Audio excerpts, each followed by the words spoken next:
सभी भक्तजनों को मेरा निवन प्रणाम। राम राम, जय श्री कृष्णा।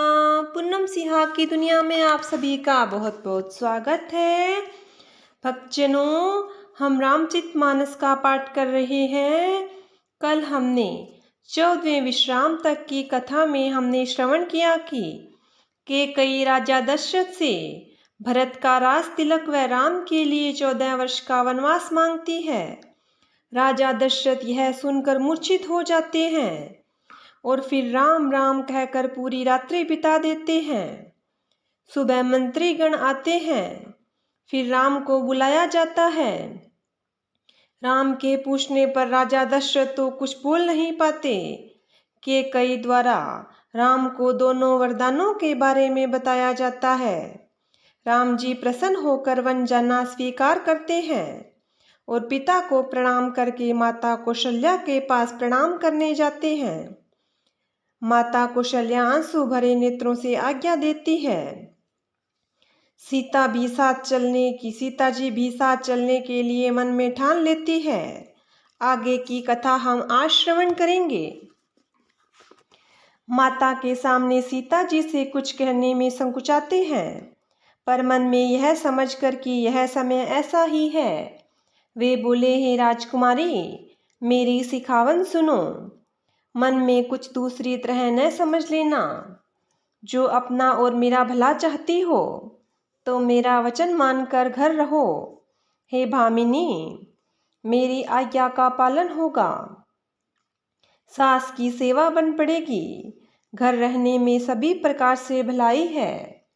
आदर पूर्वक सास ससुर के चरणों की पूजा सेवा करने से बढ़कर दूसरा कोई धर्म नहीं है। जब जब माता मुझे याद करेगी और प्रेम से व्याकुल होने के कारण उनकी बुद्धि भोली हो जाएगी, वे अपने आप को भूल जाएगी। हे सुंदरी, तब तब तुम कोमल वाणी से पुरानी कथाएं कह कह कर इन्हें समझाना। हे सुमुखी, मुझे सैकड़ों सौगंध है।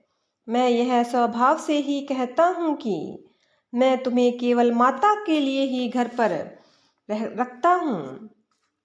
मेरी आज्ञा मानकर घर पर रहने से गुरु और वेद के द्वारा सम्मत धर्म का आचरण का फल तुम्हें बिना ही कलेश के मिल जाता है।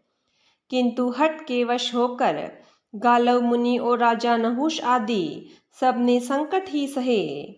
हे सुमुखी, हे सियानी, सुनो, मैं भी पिता के वचन को सत्य करके शीघ्र ही लौट आऊंगा। दिन जाते देर नहीं लगेगी। हे सुंदरी, हमारी यह सीख सुनो। हे वामा, यदि प्रेमवश हट करोगी तो तुम परिणाम में दुख पाओगी।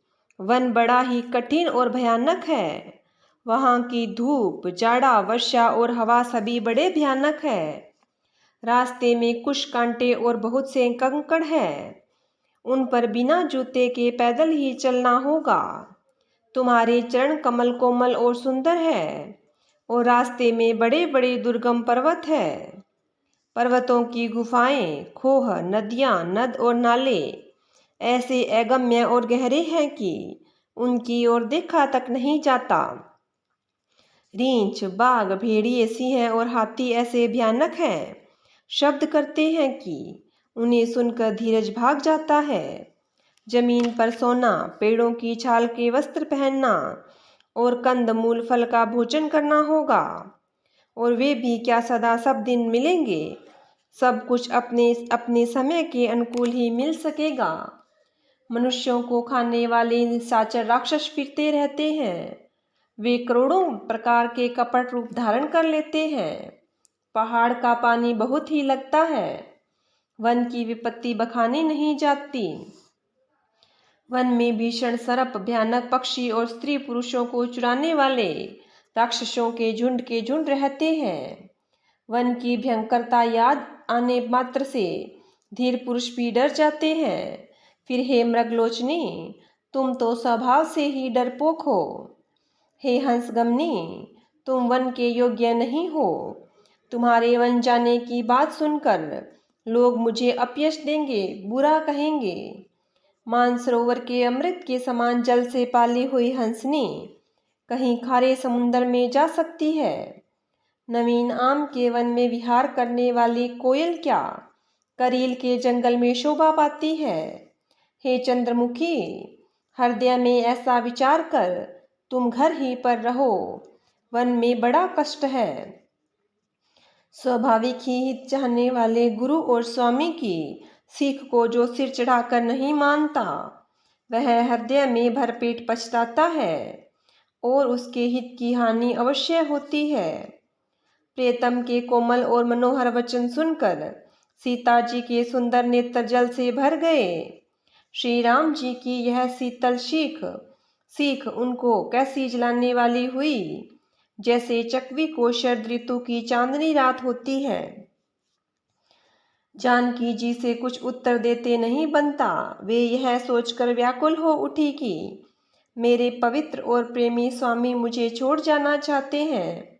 नेत्रों के जल आंसुओं को जबरदस्ती रोककर वे पृथ्वी की कन्या सीता जी हृदय में धीरज धरकर सास के पैर लगकर हाथ जोड़कर कहने लगी, हे देवी, मेरी इस बड़ी भारी ढिठाई को क्षमा कीजिए।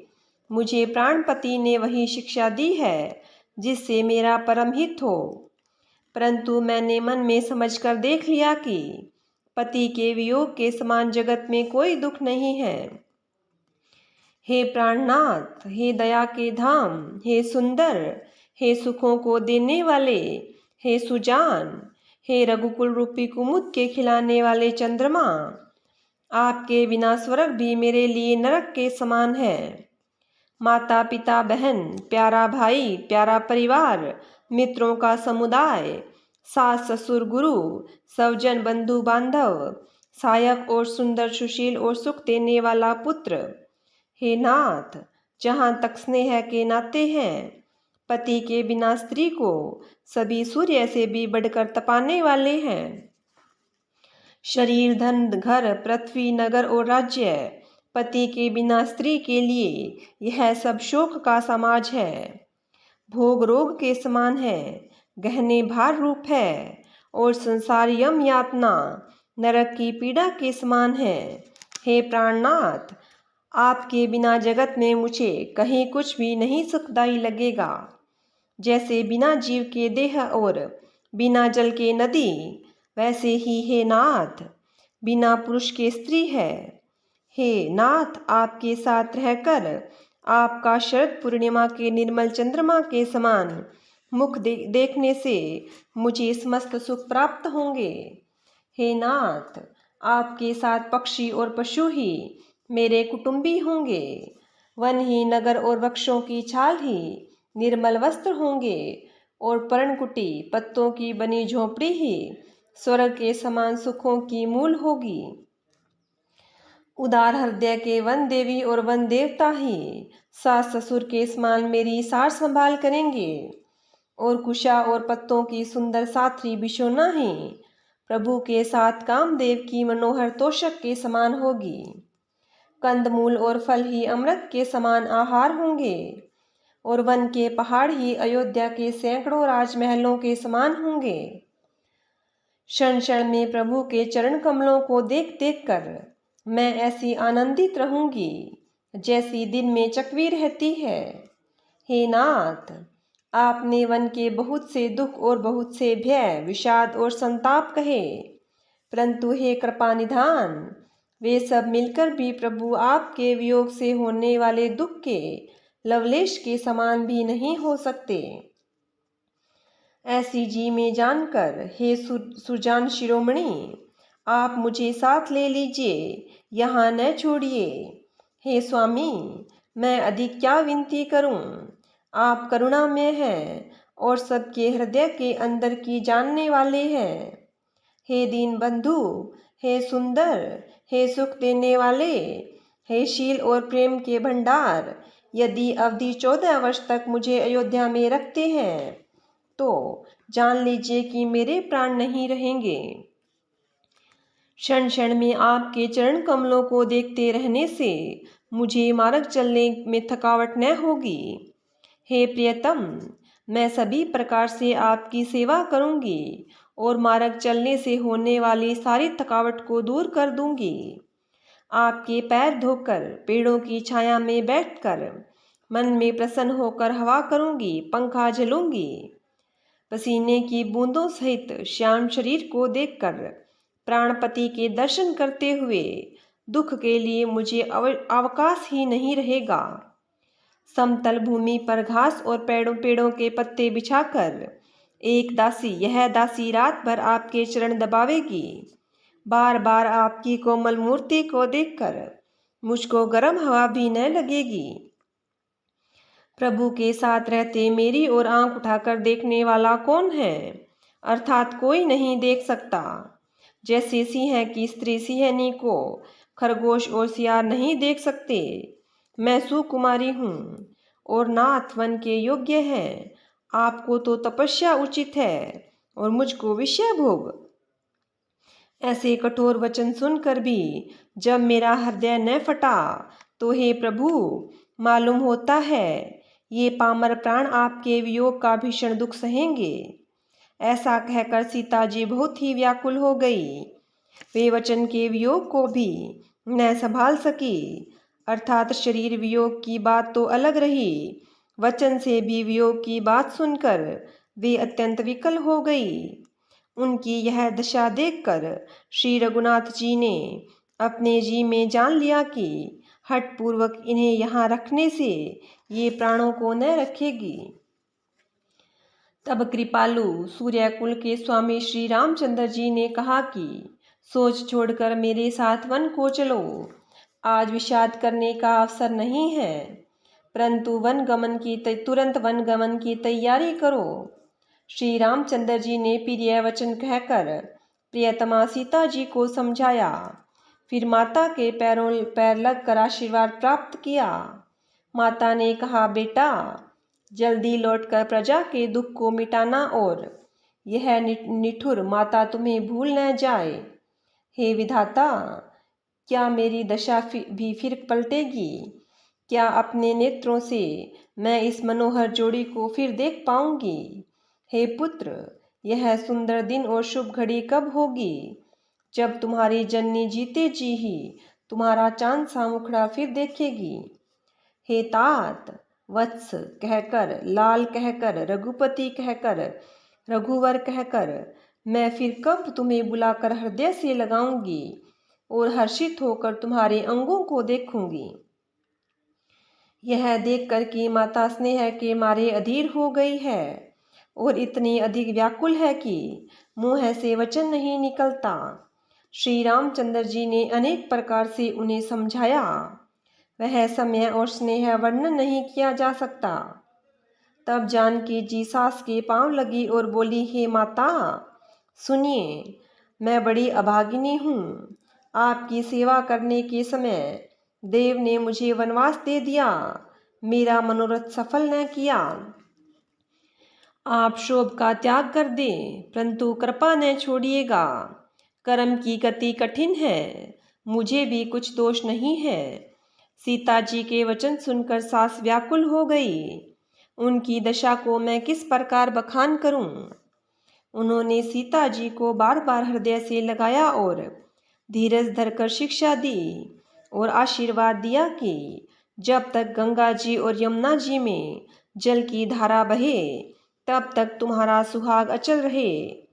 सीता जी को सास ने अनेकों प्रकार से आशीर्वाद और शिक्षाएं दी और वे सीता जी बड़े ही प्रेम से बार बार चरण कमलों में सिर नवाकर चली।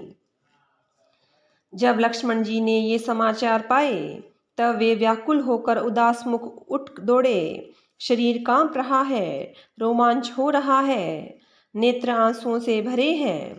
प्रेम से अत्यंत अधीर होकर उन्होंने श्री राम जी के चरण पकड़ लिए।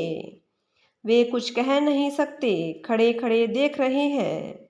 ऐसे दीन हो रहे हैं मानो जल से निकाले जाने पर मछली दीन हो जाती है। हृदय में यह सोच है कि हे विधाता, क्या होने वाला है? क्या हमारा सब सुख और पुण्य पूरा हो गया? क्योंकि श्री रघुनाथ जी क्या कहेंगे? घर पर रखेंगे या साथ ले चलेंगे? श्री रामचंद्र जी ने भाई लक्ष्मण को हाथ जोड़े और शरीर तथा घर सभी से नाता तोड़े हुए खड़े देखा। तभी नीति में निपुण और शील, स्नेह, सरलता और सुख के समुद्र श्री रामचंद्र जी वचन बोले, हे तात, परिणाम में होने वाले आनंद को हृदय में समझकर तुम प्रेमवश अधीर मत हो। जो लोग माता पिता, गुरु और स्वामी की शिक्षा को स्वाभाविक ही सिर चढ़ाकर उसका पालन करते हैं, उन्होंने ही जन्म लेने का लाभ पाया है, नहीं तो जगत में जन्म व्यर्थ ही है। हे भाई, हृदय में ऐसा जानकर मेरी सीख सुनो और माता पिता के चरणों की सेवा करो। भरत और शत्रुघ्न घर पर नहीं है, महाराज वृद्ध है और उनके मन में मेरा दुख है।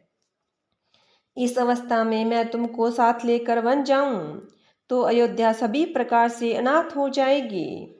गुरु, पिता, माता, प्रजा और परिवार सभी पर दुख का दुस्सह भार आ पड़ेगा।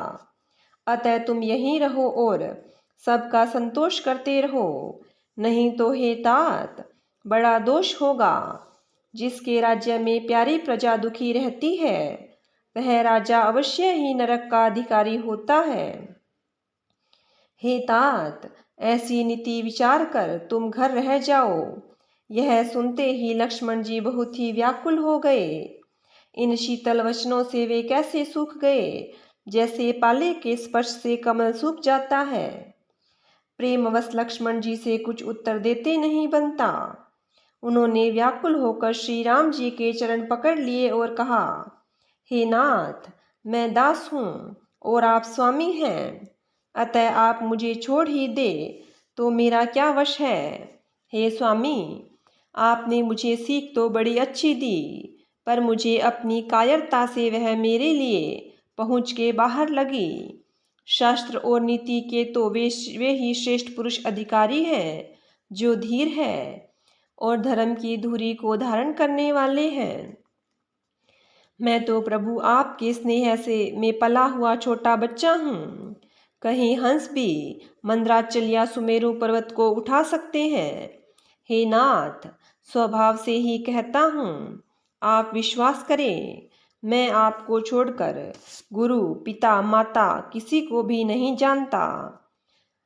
जगत में जहाँ तक स्नेह का संबंध है, प्रेम और विश्वास है, जिसको समय वेद ने गाया है, हे स्वामी, हे दीन बंधु, ये सब के हृदय के अंदर की जानने वाले, मेरे तो वे सब कुछ केवल आप ही हैं।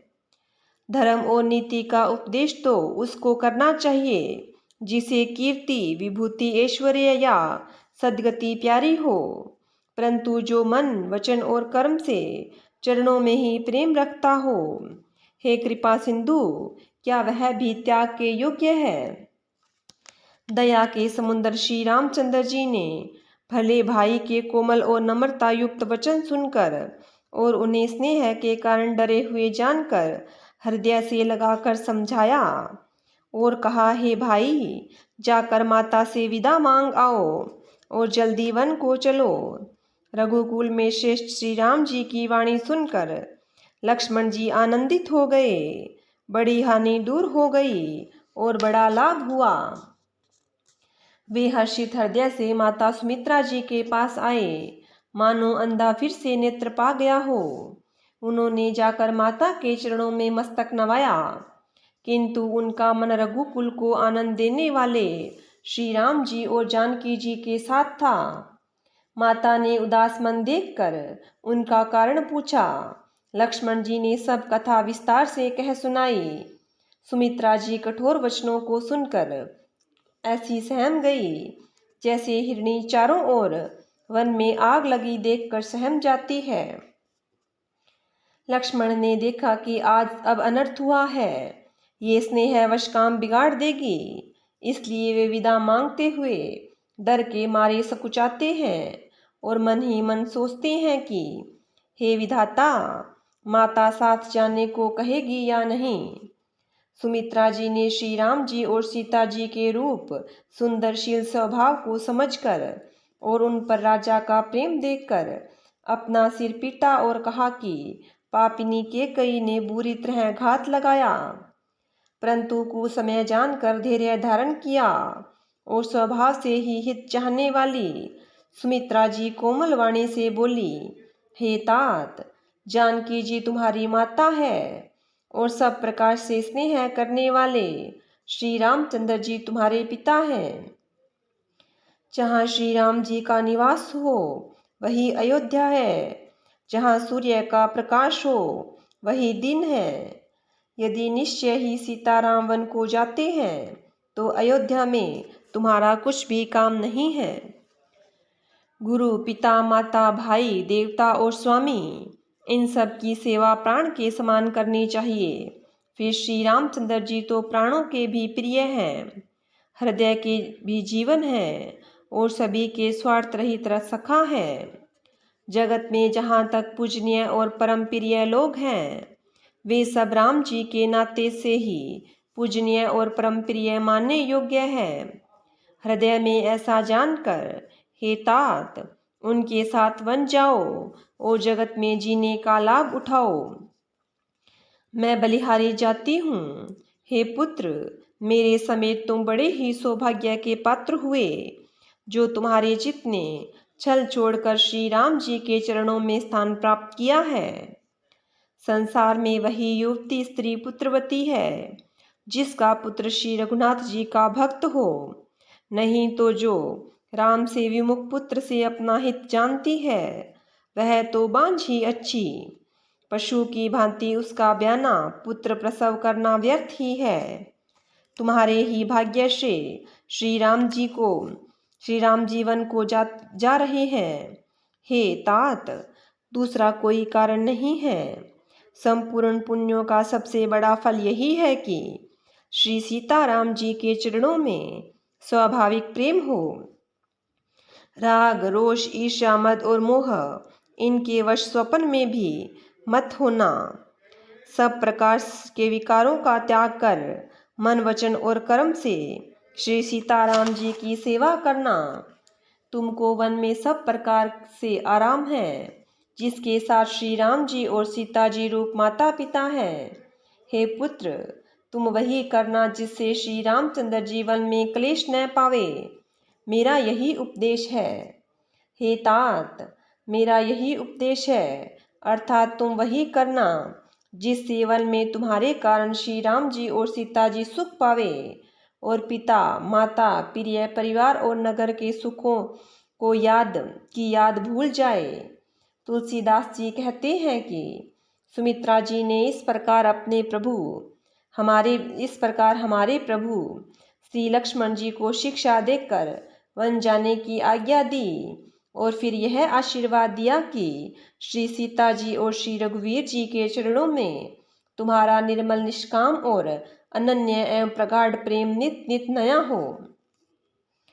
माता के चरणों में सिर नवाकर हृदय में डरते हुए कि अब कोई और विघ्न न आ जाए, लक्ष्मण जी तुरंत इस तरह चल दिए जैसे सौभाग्यवश कोई हिरण कठिन फंदे को तुड़ाकर भाग निकला हो।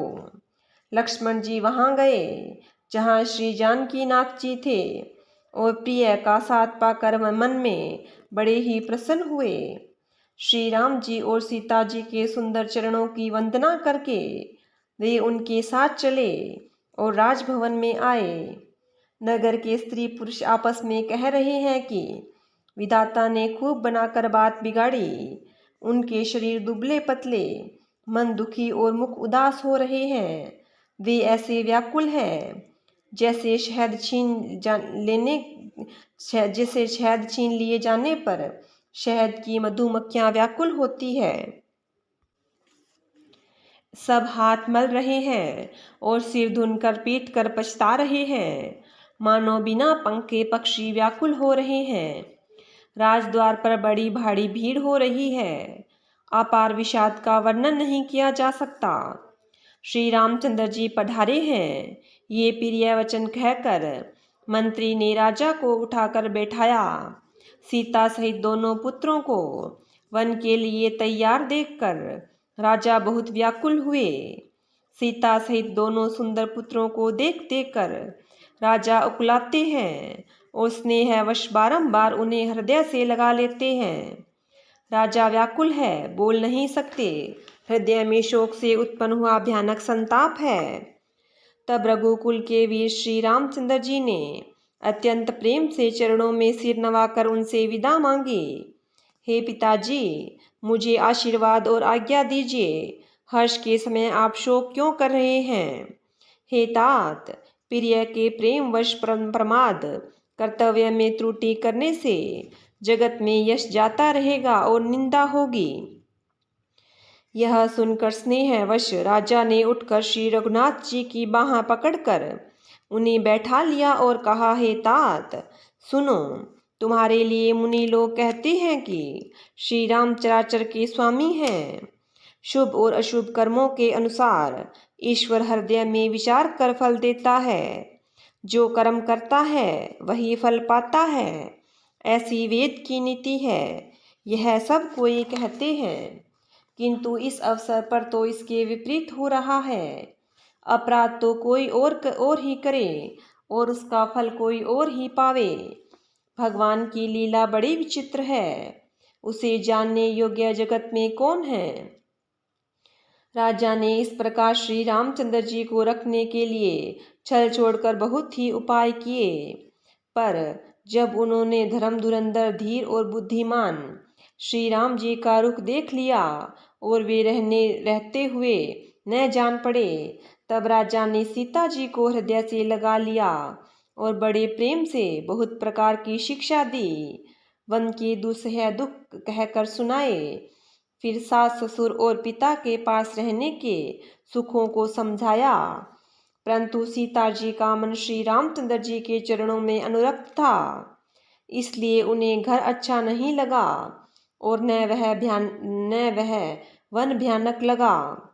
फिर और सब लोगों ने भी वन की विपत्तियों की अधिकता बताकर सीता जी को समझाया। मंत्री सुमंत्र जी की पत्नी और गुरु वशिष्ठ जी की स्त्री अरुंधति जी तथा और भी चतुर स्त्रियां स्नेह के साथ कोमलवाणी से कहती है कि तुमको जो राजा ने वनवास दिया नहीं है, इसलिए जो ससुर, गुरु और सास कहे तुम वही करो। वह शीतल, हितकारी, मधुर और कोमल सीख सुनने पर सीता जी को अच्छी नहीं लगी। वे इस प्रकार व्याकुल हो गई मानो शरद ऋतु के चंद्रमा की चांदनी लगते ही चकई व्याकुल हो उठती है। सीता जी संकोचवश उत्तर नहीं देते। इन बातों को सुनकर कैकेयी तमक कर उठी। उसने मुनियों के वस्त्र, आभूषण, माला, मेखला दी और बर्तन, कमंडलू आदि लाकर श्री रामचंद्र जी के आगे रख दिए और कोमलवाणी से कहा, हे रघुवीर, राजा को तुम प्राणों के समान प्रिय हो। भीरु प्रेमवश दुर्बल हृदय से राजाशील और स्नेह नहीं छोड़ेंगे। पुण्य, सुंदर और यश और परलोक चाहे नष्ट हो जाए, पर तुम्हें वन जाने को वे कभी न कहेंगे। ऐसा विचार कर जो तुम्हें अच्छा लगे वही करो। माता की सीख सुनकर श्री रामचंद्र जी ने बड़ा सुख पाया, परंतु राजा को ये वचन बाण के समान लगे। वे सोचने लगे, अब भी अभागे प्राण क्यों नहीं निकलते। राजा मूर्छित हो गए, लोग व्याकुल हुए, किसी को कुछ सूझ नहीं पड़ता कि क्या करें। श्री रामचंद्र जी तुरंत मुनि का वेश बनाकर और माता पिता को सिर नवाकर चल दिए। वन का सब साज सामान सजाकर, वन के लिए आवश्यक वस्तुओं को साथ लेकर श्री रामचंद्र जी स्त्री सीता जी और भाई लक्ष्मण जी सहित ब्राह्मण और गुरु के चरणों की वंदना करके सबको अचेत करके चले। राजमहल से निकलकर श्री रामचंद्र जी वशिष्ठ जी के दरवाजे पर जा खड़े हुए और देखा कि सब लोग विरह की अग्नि में जल रहे हैं। उन्होंने प्रिय वचन कहकर सबको समझाया। फिर श्री रामचंद्र जी ने ब्राह्मणों की मंडली को बुलाया। गुरु जी से कहकर उन सबको वर्षासन, वर्ष भर का भोजन दिए और आदर, दान और विनय से उन्हें वश में कर लिया। फिर याचकों को दान और मान देकर संतुष्ट किया और मित्रों को पवित्र प्रेम से प्रसन्न किया। फिर दास दासियों को बुलाकर उन्हें गुरु जी को सौंपकर हाथ जोड़कर बोले, हे गुसाई, इन सब के माता पिता के समान सार संभाल और देख रेख करते रहिएगा। श्री रामचंद्र जी बार बार दोनों हाथ जोड़कर सबसे कोमल वाणी कहते हैं कि मेरा सब प्रकार से हितकारी मित्र वही होगा जिसकी चेष्टा से महाराज सुखी हो। हे परम चतुर पूर्वासी सज्जनों, आप लोग सब वही उपाय करिएगा जिससे मेरी सब माताएं मेरे विरह के दुख से दुखी न हो। इस प्रकार श्री राम जी ने सबको समझाया और हर्षित होकर गुरु जी के चरणों में सिर नवाया। फिर गणेश जी, पार्वती जी और कैलाशपति महादेव जी को मनाकर तथा आशीर्वाद पाकर श्री रघुनाथ जी चले। श्री राम जी के चलते ही बड़ा भारी विषाद हो गया। नगर का आर्तनाद हाहाकार सुना नहीं जाता। लंका में बुरे शकुन होने लगे। अयोध्या में अत्यंत शोक छा गया और देवलोक में सब हर्ष और विषाद दोनों के वश हो गए। हर्ष इस बात का था कि अब राक्षसों का नाश होगा और विषाद अयोध्या वासियों के शोक के कारण था। मूर्छा दूर हुई तब राजा जागे और सुमंत्र को बुलाकर ऐसा कहने लगे, श्री राम वन को चले गए पर मेरे प्राण नहीं जा रहे। न जाने ये किस सुख के लिए शरीर में टिके रहे हैं। इससे अधिक बलवती और कौन सी व्यथा होगी जिस दुख को पाकर प्राण शरीर से छोड़ेंगे। फिर धीरज धरकर राजा ने कहा, हे सखा, तुम रथ लेकर श्री राम के साथ जाओ। अत्यंत सुकुमार दोनों कुमारों को और सुकुमारी जानकी को रथ में चढ़ाकर वन दिखलाकर 4 दिन बाद लौट आना।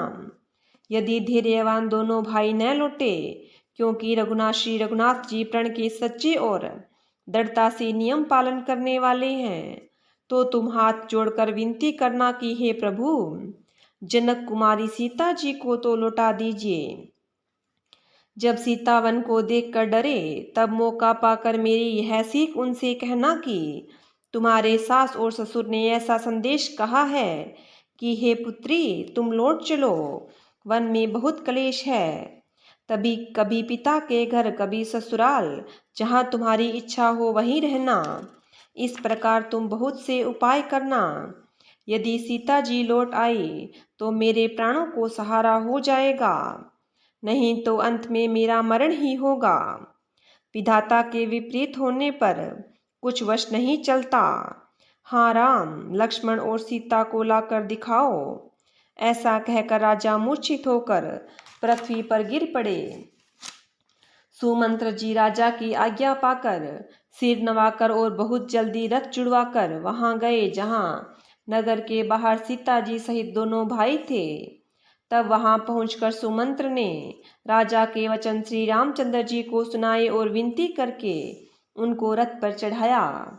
सीता जी सहित दोनों भाई रथ पर चढ़कर हृदय में अयोध्या को सिर नवाकर चले। श्री रामचंद्र जी को जाते हुए और अयोध्या को अनाथ होते हुए देखकर सब लोग व्याकुल होकर उनके साथ ही हो लिए।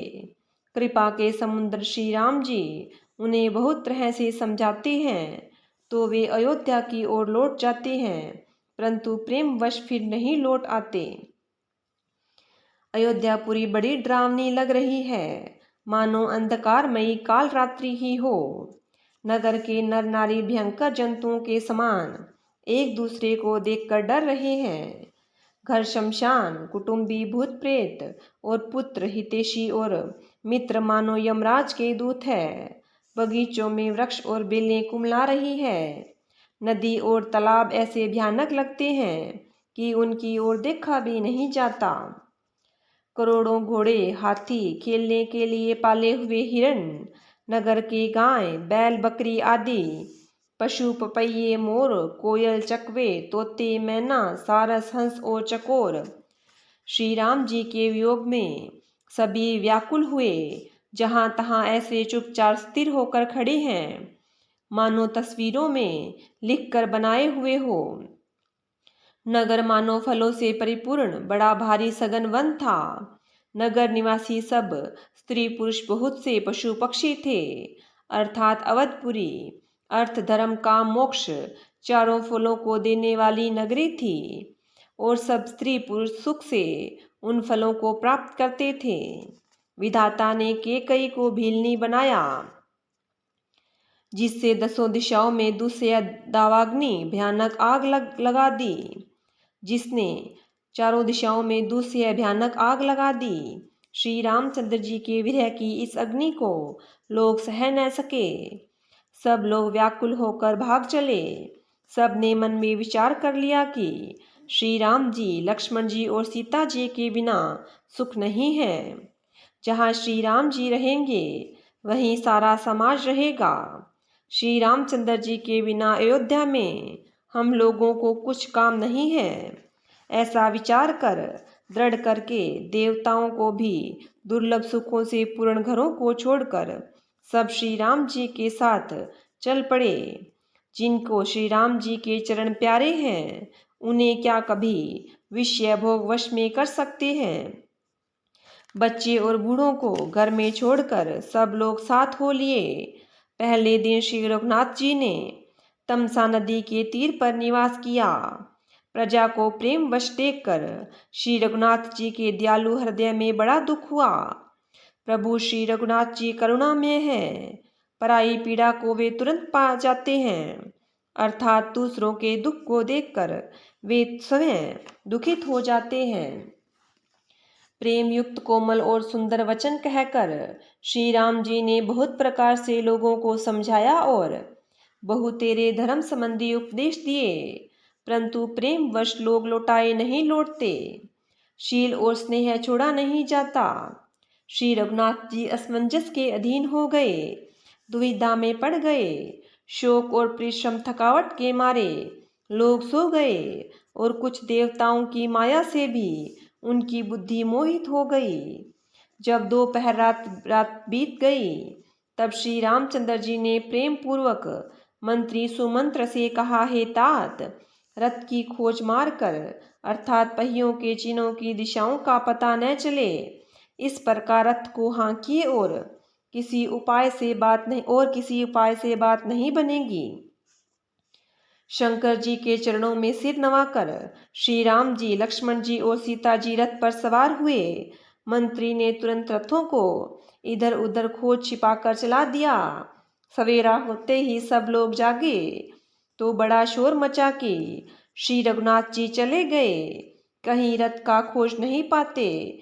सब हा राम पुकारते हुए चारों ओर दौड़ रहे हैं, मानो समुद्र में जहाज डूब गया हो, जिससे व्यापारियों का समुदाय बहुत ही व्याकुल हो उठा। वे एक दूसरे को उपदेश देते हैं कि श्री रामचंद्र जी ने हम लोगों को क्लेश हुआ जानकर छोड़ दिया है।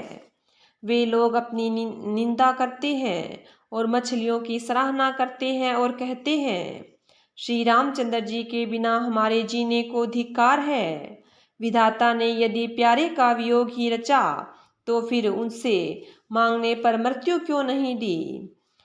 इस प्रकार बहुत से प्रलाप करते हुए वे संताप से भरे हुए अयोध्या में आए।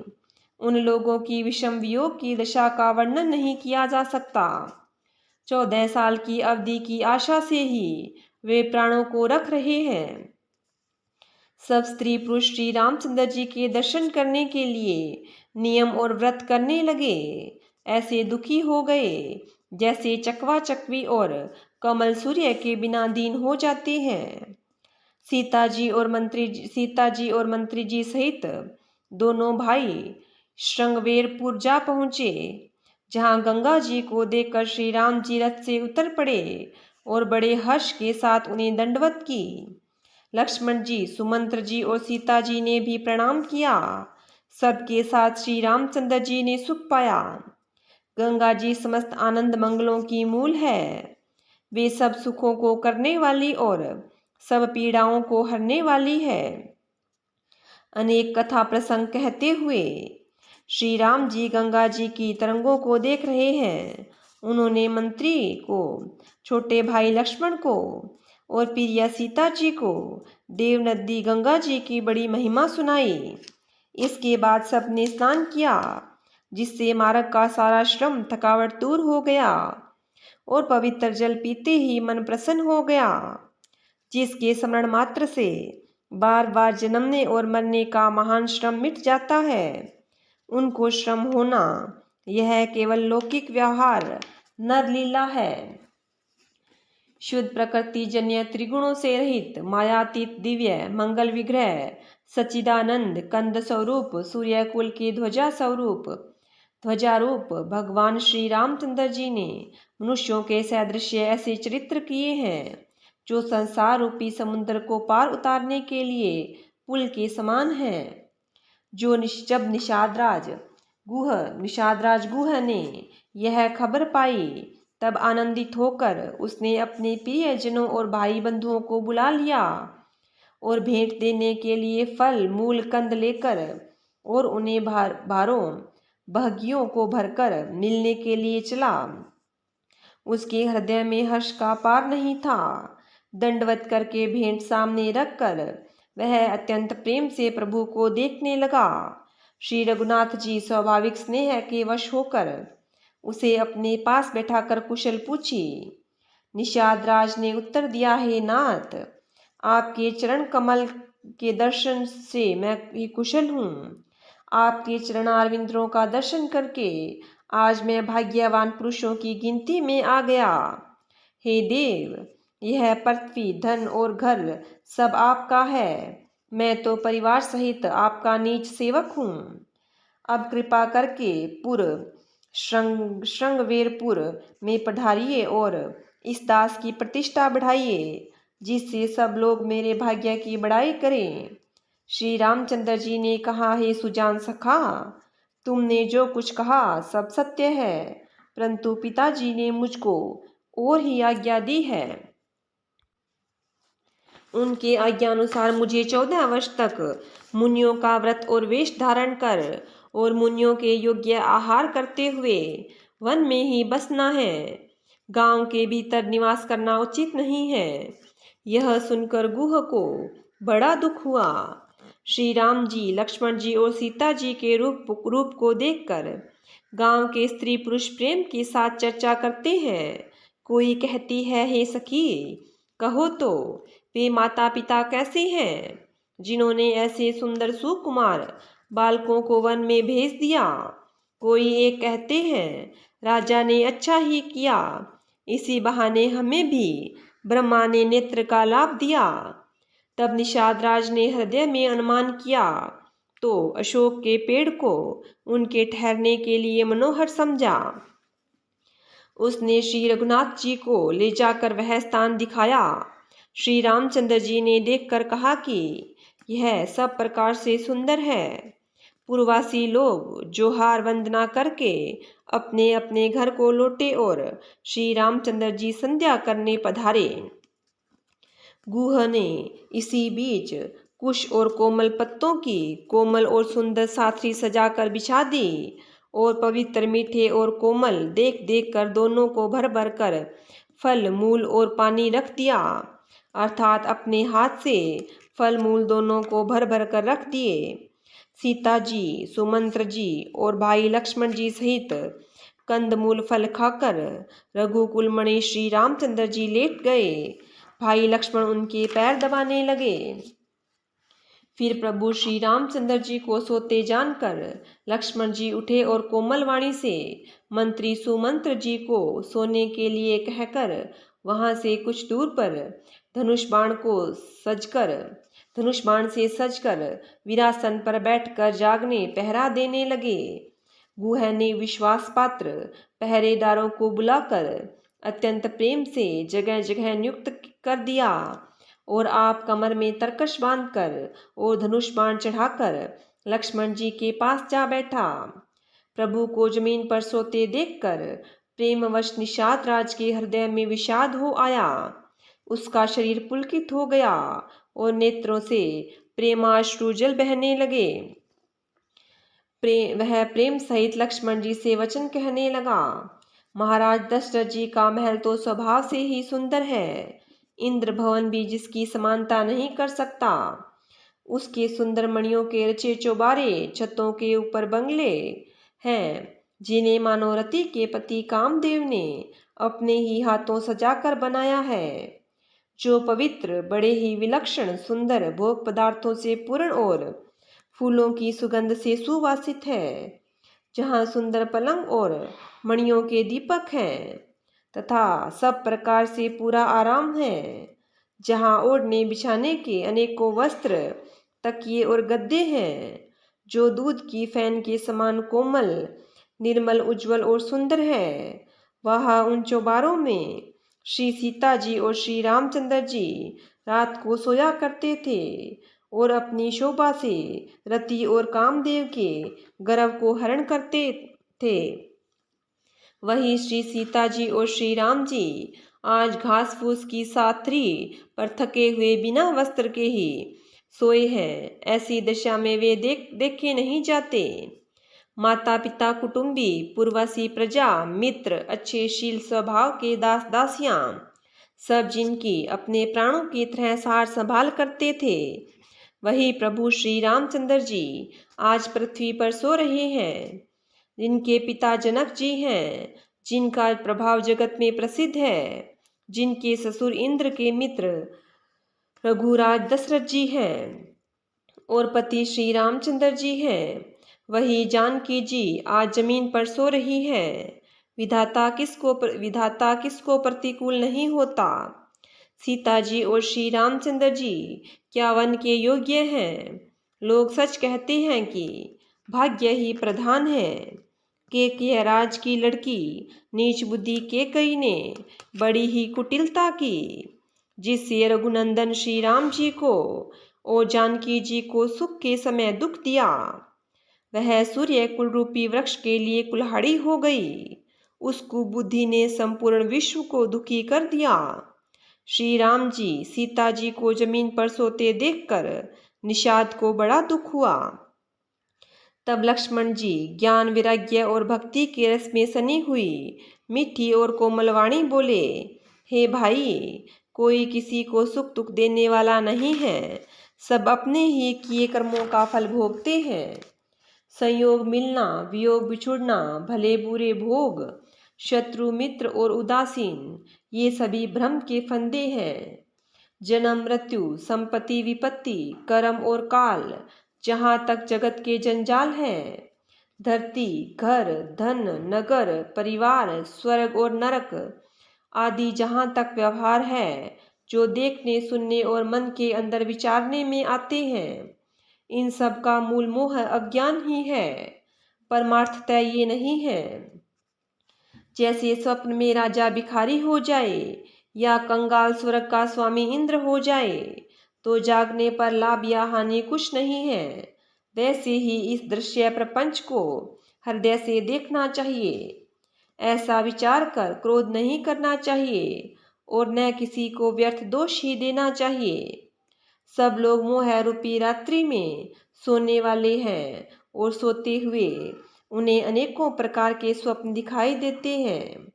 इस जगत रूपी रात्रि में योगी लोग जागते हैं, जो परमार्थी हैं और प्रपंच माइक जगत से छूटे हुए हैं। जगत में जीव को जागा हुआ तभी जानना चाहिए जब संपूर्ण भोग विलासों से वैराग्य हो जाए। विवेक होने पर मोह रूपी भ्रम भाग जाता है। तब अज्ञान नाश होने पर श्री रघुनाथ जी के चरणों में प्रेम होता है। हे सखा, मन, वचन और कर्म से श्री राम जी के चरणों में प्रेम होना, यही सर्वश्रेष्ठ परमार्थ पुरुषार्थ है। श्री राम जी परमार्थ स्वरूप परम वस्तु परब्रह्म है। वे अविगत, जानने में न आने वाले, अलख, स्थूल दृष्टि से देखने में न आने वाले, अनादि, आदि रहित, अनुपम, उपमा रहित, सब विकारों से रहित और भेद शून्य है। वेद जिनका नेति नेति कहकर निरूपण करते हैं, वही कृपालु श्री रामचंद्र जी भक्त, भूमि, ब्राह्मण, गौ और देवताओं के हित के लिए मनुष्य शरीर धारण करके लीलाएं करते हैं, जिनके सुनने से जगत के जंजाल मिट जाते हैं। श्री रामचरितमानस मास पारायण 15वां विश्राम। बोलिए सियावर रामचंद्र भगवान की जय हो। बोलिए विष्णु भगवान की जय हो।